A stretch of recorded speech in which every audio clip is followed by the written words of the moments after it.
পাঠাগার আছে কিন্তু পাঠক নেই, আবার কোথাও পাঠক আছে কিন্তু চাহিদা অনুযায়ী বই নেই।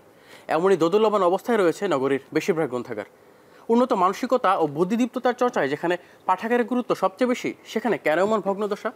আর কেনই বা বছরের পর বছর বরাদ্দ দিয়েও পাল্টানো যাচ্ছে না এমন চিত্র?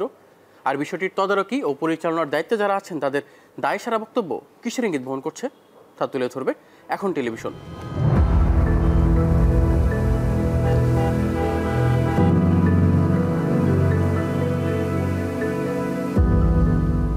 বাইরে নেই কোনো সাইনবোর্ড, দেয়ালেও ফাটল, দেখে মনে হবে একটি পরিত্যক্ত ভবন।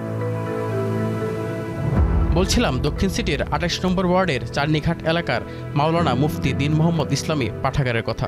দুপুর ২টা থেকে রাত ৮টা পর্যন্ত খোলা থাকার কথা থাকলেও বিকেল ৫:১৫টায়ও মূল ফটকে তালা। আবার এখান থেকেই নাকি দেওয়া হয় টিসিবির পণ্য।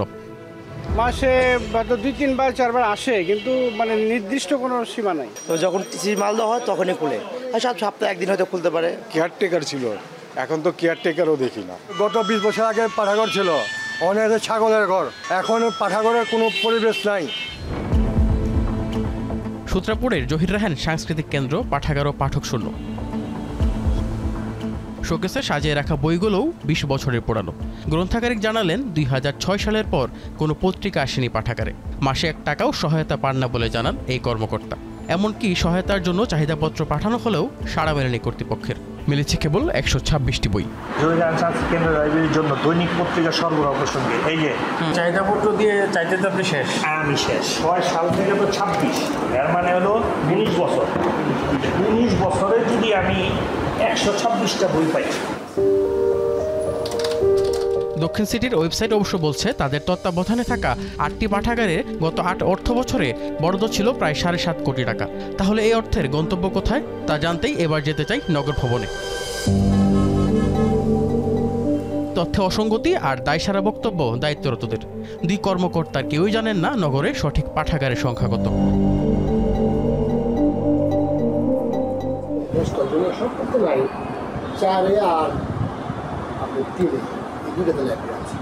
এখন কয়টা পাঠাগার আছে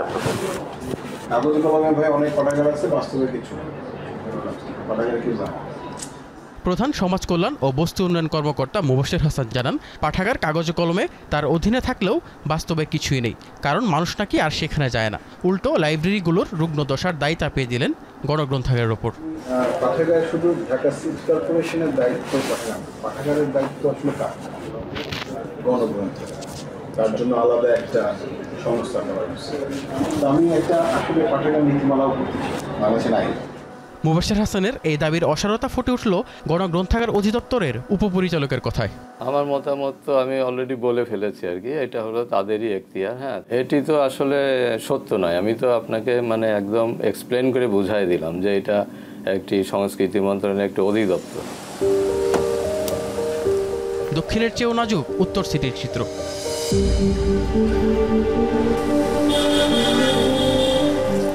পুরো এলাকা ঘুরেও কোনো লাইব্রেরির সন্ধান মেলেনি। সংশ্লিষ্ট সূত্র অনুযায়ী এখানে একটি পাঠাগারেরও অস্তিত্ব নেই, অথচ গ্রন্থাগার খাতে চলতি অর্থ বছরে প্রায় ২.২ কোটি সহ শেষ ১০ বছরে বরাদ্দ দেওয়া হয় ১৯ কোটি টাকার বেশি। এখন এটাই তো আমাদের সঠিক জবাবদিহিতার অভাবেই পাঠাগারের মতো গুরুত্বপূর্ণ প্রতিষ্ঠান ধ্বংস হচ্ছে বলে মন্তব্য করেছেন ঢাকা বিশ্ববিদ্যালয়ের এই অধ্যাপক।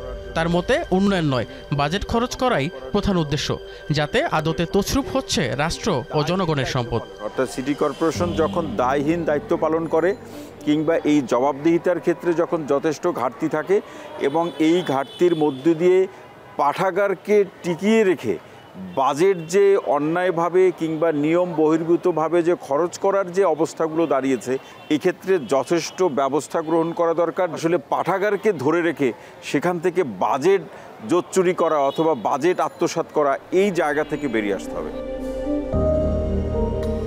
তরুণ প্রজন্মের মুঠোফোন আসক্তি, পাঠে অনভ্যাস ও পাঠক খরার উদাহরণ দিলেও বাজেটের যথাযথ ব্যয়ের ব্যর্থতা বা দায়িত্বে অবহেলার দায় কি এড়াতে পারে সিটি কর্পোরেশন? অভিজিৎ শান্ত, এখন, ঢাকা।